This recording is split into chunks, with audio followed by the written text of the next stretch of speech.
What's going on, everyone? So by now, the Utah Jazz deal is all but likely dead, right? I mean, Bojan Bogdanovic was the main prize, the main piece that the Lakers truly wanted. A sniper, a three-style big that can play multiple positions. He's not really a 3-and-D guy, but at least he tries on defense. And then they would have likely gotten Jordan Clarkson, Beasley. That would have been a pretty good return, but obviously Bogdanovic ends up going to the Detroit Pistons, and because he goes to the Detroit Pistons, I think it's all but dead. Now, maybe you could get Vanderbilt, but even then, what is the incentive for the Jazz at that point outside of just unloading guys, which I do think they need to do, and what is the asking price going to be? Because here's the thing, the Utah Jazz, they basically just set the price for these role guys. They wanted first for all of them, and the most valuable asset you had, which was Bogdanovic, you just gave away for $5 million in cap relief. So you're not getting a first for Jordan Clarkson. You're not getting a first for Mike Conley. Maybe a high protected first for Beasley. Vanderbilt, I think, could probably return a first, although he's not a good three-point shooter, and that's what many want in a sizable wing type player as he is, 6'9". They want somebody that can shoot. He shot like 14, 15% or something like that from three-point range. So I don't know if his age would be enough to return a quality first-round pick. I think there's a team that would give, like Milwaukee, let's just throw out there. Like, they're probably going to be, the 25th pick in the draft. They would probably give up a first for a guy like that, or like Toronto or something like that, especially Toronto. They love those, like, long wing type players. But nonetheless, I believe the Utah Jazz deal is likely dead. There is always the possibility of the Detroit Pistons. Now, even Bobby Marks kind of relayed this when he was breaking down this trade, that the Detroit Pistons could trade Bojan Bogdanovic now because they absorb him in cap, so they don't have to wait the 60-day period. They have some other guys that they need to unload. They need to waive a guy, which very likely is going to be Kemba Walker, or they could try to work out a deal to where they could get some assets, get some pieces. So maybe the Lakers could get in that sort of thing where you get like an Alec Burke, you get Bojan Bogdanovic, maybe Nerlens Noel and Kemba Walker, and then the Lakers just waive those two. That's a possibility because, one, Nerlens Noel is probably not going to be on that team because of everything that happened with Clutch. And then, two, Kemba, you don't really need him. You already have enough guards. But also the Lakers only have one open roster spot. So if you're swapping, say, Westbrook for Bogdanovic, there's that spot. And then the open spot would be for like an Alec Burke. Not saying that will happen, but it is something to at least look out for. It is not out of the realm of possibility that could happen. Now, Detroit, I think, will play Bogdanovic if they aren't able to trade him, but he is a much more valuable trade chip than Kelly Olynyk and Saban Lee. He just is. And he may field some assets that the Detroit Pistons might see as valuable, might see as like, hey, we're going this direction. Got the young guys, we got this. Let's continue in that trajectory. Let's get some assets for the future, because what if we're like a piece away and we can trade for that piece, start hoarding assets to maybe pull off a bigger deal later on down the line. It's something to at least think about. But the main thing that I want to talk about is, of course, the Pacers deal. Now, it was reported by Shams that the Lakers and Pacers talked earlier this week, and the Lakers rejected 2 unprotected first-round picks for Buddy Hield and Miles Turner. Now, I'm not against the Lakers turning that down. I don't think these two guys are worth that. Primarily, I think that they are both great assets. I think that they would make the Lakers very, very good. I think you can make an argument that the Lakers may have the best defense or one of the best defenses in the league if they were to pull off this trade. But beyond that, you definitely have the best defensive front court in the league, hands down, with Anthony Davis and Miles Turner.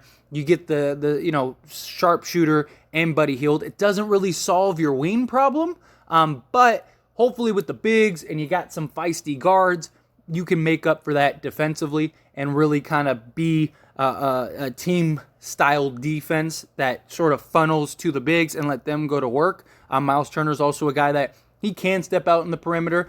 He's not a guy that's going to be locking down point guards or anything, but he's quick enough, agile enough to move with it. Big concern, though, is injury. He's a big, many people call Anthony Davis street clothes. Well, he's another one, and he's coming off of a season-ending injury. How serious was that? Who knows? There were talks about, Miles Turner maybe potentially was able to come back sooner, but at that point it was like, why? The Pacers weren't a contender or anything like that. Secondly, the other big risk is that he could be a flight risk, right? He wants 20 plus million. I don't think he's worth that personally. He's a 12-7 guy that is a great shot blocker. Don't get me wrong, but he's, again, injury prone. He's not a guy that is going to completely change the fate. It's not like you get Miles Turner, it's like, oh, that's it, we're a contender now. Like, I think that this puts the Lakers a lot closer, but still a lot of questions. Buddy Hield, speaking of him, he is a dead-eye shooter, but he doesn't really offer much outside of that. Now, I do think he would hugely benefit from a guy like LeBron James, but he's not going to give you anything on the defensive end. He's a liability in that regard. His paycheck, his contract is a little concerning. He's making like 22 million a year for the next 2 years, and it's just like, it's one of those things, or 40 million collectively, something like that. And it's just, I don't think that is worth it. Now, if you could give up a first and like a pick swap, or a first in a couple seconds, then I wouldn't be against it. But I just think both firsts, it doesn't move the needle enough. I think it does make you better, but there's still a lot of questions with this actual trade. But it brings the question of, now that the Jazz are out of the conversation, right? Is this a deal that you feel the Lakers have to kind of make now? Now, I'm not against the Lakers keeping Westbrook and just continuing on. I'm really not. Ride it out this year, see what happens. I do think this team has a very good chance of being pretty good. I'm not saying that they're a contender, but I wouldn't be shocked if they are better than many people think. Many people are just writing this team off. That doesn't make a lot of sense to me, because we haven't even seen this team play. New coach, new culture, new atmosphere, new defense schemes, new offensive schemes. We got guys that aren't big on the wing, but they have length. Like Walker has like a 6'10 wingspan. Got guys that can be very serviceable. We have great guard play. We have great bigs. Big hole is the wing. And this doesn't fix that. This doesn't help with the wing defense. Now, maybe you could, if you do this deal, still have a first, maybe you can work something like that out. Maybe you can go to the Knicks and say, hey, we'll give you Kendrick Nunn and the other first. I don't know if Cam Reddish is worth the other first personally, because I think, again, a lot of question marks with him. I am super high on Cam Reddish. Guy that can play the 3, guy that can play the 4. He's a guy that has size, 7'1 wingspan, 6'8, good body, can shoot, defend, all of that. Guy that can guard the big wings, the Kawhi Leonards, the Paul Georges, the Andrew Wiggins. But the big question mark is, how effective can he be? There's a lot of questions with his work ethic. There's a lot of questions with, his commitment, and just being a locker room guy. Tibbs doesn't want him, so I think he would be obtainable. Is it worth giving up that first? And does Utah cave? I know a lot of people really want the Lakers to do a deal. I am glad the Lakers didn't cave to the Jazz deal. I really am, because that was not worth it. And guess what? Utah just proved that it was not worth it, because they gave him up for basically nothing, for $5 million in cap relief, which does get him under the tax threshold. But now they have to waive 3 players. And it's like, you're going to waive 3 players rather than getting assets. Like, if they would have gotten even a protected first, like, at least you got something, or a couple seconds or something like that. Say they got 2 second-round picks. All right, you weren't able to get a first, but you got 2 seconds and you got $5 million in cap relief. Okay, that makes sense. But now you just basically traded your best trade asset. Not only did you trade your best trade asset, you're now 3 players over the requirement that you need, and you have to waive those guys. And yes, you save $5 million in the luxury tax, because now you're not in the luxury tax, but you're just burning money for burning money and got no assets out of it. It makes no sense. They could have done the same thing with the Lakers. Like if the Lakers and the Jazz had a conversation, if the Utah Jazz says we want to save money, so we want you to take Mike Conley, Malik Beasley, Jordan Clarkson, and Bogdanovic, and we'll only take one first or like a first and a pick swap, I think the Lakers would have done that. As much as it would have sucked to take on Clarkson and Conley's contract, I think the Lakers would have been looking at it as like, well, we could actually trade Clarkson, think he's a tradable asset, and then Conley would fit really good. We got a more traditional point guard, 3-and-D style guard that we can pair next to Beasley as your 3-and-D shooting guard. You got Bogdanovic. You could keep Clarkson. You could trade Clarkson. Whatever. Think the Lakers would have done it. At least you would have gotten some. You would have answered all and solved all your problems. But now you have more problems than you did earlier, and you gave up your best asset. So I don't think I don't blame the Lakers for not giving up those two first. And I feel the same way about this Pacers deal. I think the Lakers need to stand firm on not giving up both first. I think the Lakers should re-engage with the Pacers if they haven't already. They very well could have or might. And I think you try to work something out, because look, the Pacers already went down on their asking price, right? Originally, it was Talen Horton-Tucker. We want you to take Daniel Tice, and we want both first-round picks, and now we just want 2 unprotected first-round picks. So they basically cut their asking price in half. And I'm not saying that they're going to just take one first, but if you could do one first, like if you're the Lakers, you're like, hey, you think that our firsts are going to be lottery picks. Well, we want these 2 guys, and we'll give you the 27th first, unprotected, and then we'll give you a pick swap, and maybe a second just for consolation. I would jump on that immediately. Like if the Pacers would accept that, if you're the Lakers, you take your chances. Because worst case scenario, you still have that 29th pick that you could use to move off of Buddy Hield, because the following year, he might be more desirable to teams because he's an expiring contract. And you have teams like the Spurs, who they were willing to take on Westbrook for a first. I'm sure that they would be more than happy to take on Buddy Hield because it's less money to buy out for a first. And there would be other teams that, if cap space, things like that. So I don't think Buddy Hield, if you need to move off him, I'm not saying that they will or they should. I'm just saying if they needed to, they could rather easily. It's just, I just don't think you can give up both first. If the Pacers will cave, I think that you do the deal. Like if they can do a pick swap instead of the 29th pick, which is almost the same thing. It's not that far off. Like if you believe that the Lakers are going to be a lottery team in 2027 and 2029, then you believe that they're going to be a lottery team in 2028. So as long as you're not a worse lottery team, then the pick swap is going to be valuable. So you're betting on the Lakers being worse than you are.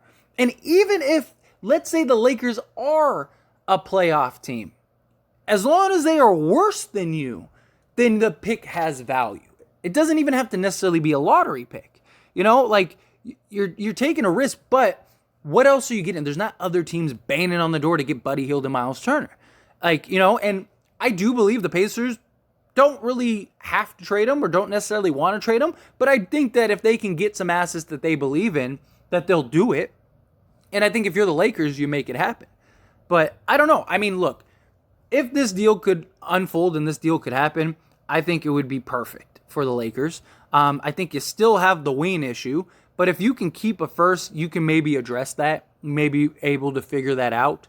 I don't know. I don't know if the Lakers are going to do anything. I think it's more likely than not that the Lakers don't do anything and they just kind of go into the season the way it is. I really thought it was the Jazz or bust, and the Jazz got the deal done, so I think that's it. Although I didn't think that the Pacers would basically drop their asking price in half. So I think that there's room to work. And I think if you're the Lakers, you at least do your due diligence and you at least have that conversation and you try to re-engage and you just say, hey, we're not giving up both seconds. Is there a common ground here?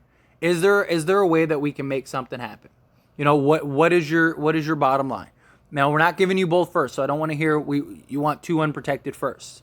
I'll give you, a first, and I'll give you, because there is risk for the Lakers. Miles Turner is injury prone. Miles Turner could just leave, and now we have nothing. Now you have no assets to trade. You have nothing to fix the situation you're in, and you're in a tough spot because now all you have is Buddy Hield, Anthony Davis, LeBron James, and a bunch of vet minimum guys. Like, is that the position the Lakers want to be in next season? I don't think so. And I think that's why it's not worth both firsts. But if you can figure out a way to get it without both firsts, I think you got to do it. If you're the Lakers, you got to do it. But anyway, as always, what do you think? I pass the question on to you. Do you agree? Do you disagree? Do you think, if you're the Lakers, you got to get this done, make the deal happen? Do you think it's worth both firsts? Do you think it's not? Do you think that now that the Jazz are seemingly off the table, that it adds for more of a need to get this deal done? Look, I think the Pacers deal has been the best deal from day one. I've said that from day one. And I think that it is the best fit given the current construction of our roster.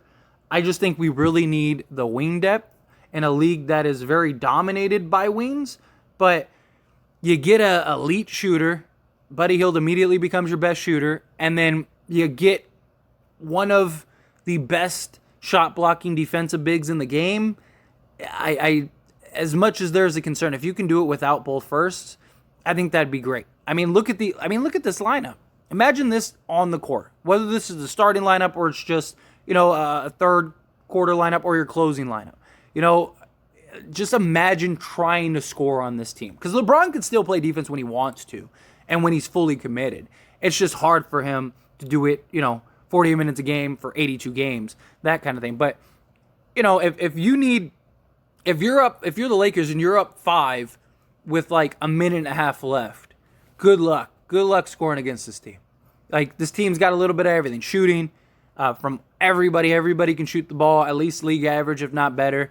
You got the defense. You got the shot blocking. You got the switchability. You got a lot of things. But anyway, however you feel about it, I'd love to hear your thoughts and opinions down in the comment section below. Quick little shameless plug, everyone. If you enjoy my videos and commentary here on this channel, As It Stands Lakers, then check out the link down in the description below and go subscribe to As It Stands. Believe it or not, As It Stands was the first channel. If it wasn't for that channel, this channel would never have existed. Because of the success of that channel, it led me to want to create this Lakers channel. So do me a huge solid. If you're not subscribed over there, go check that out. Go subscribe over there. I talk all things sports, all teams, things like that, not just the Lakers. So if you just enjoy my commentary and want to hear me talk about other things, or you just, are a fan of other sports and other teams, go check that out. I promise you will not be disappointed. That being said, hit that like button. Helps me out a lot. Lets me know you enjoy these types of videos, and I truly appreciate it. If you're not subscribed to the channel, hit that subscribe button, followed by the bell notification. Stay up to date with all things sports. Join this wonderful community and all of our discussions. I'll see you all in the next one. Thank you.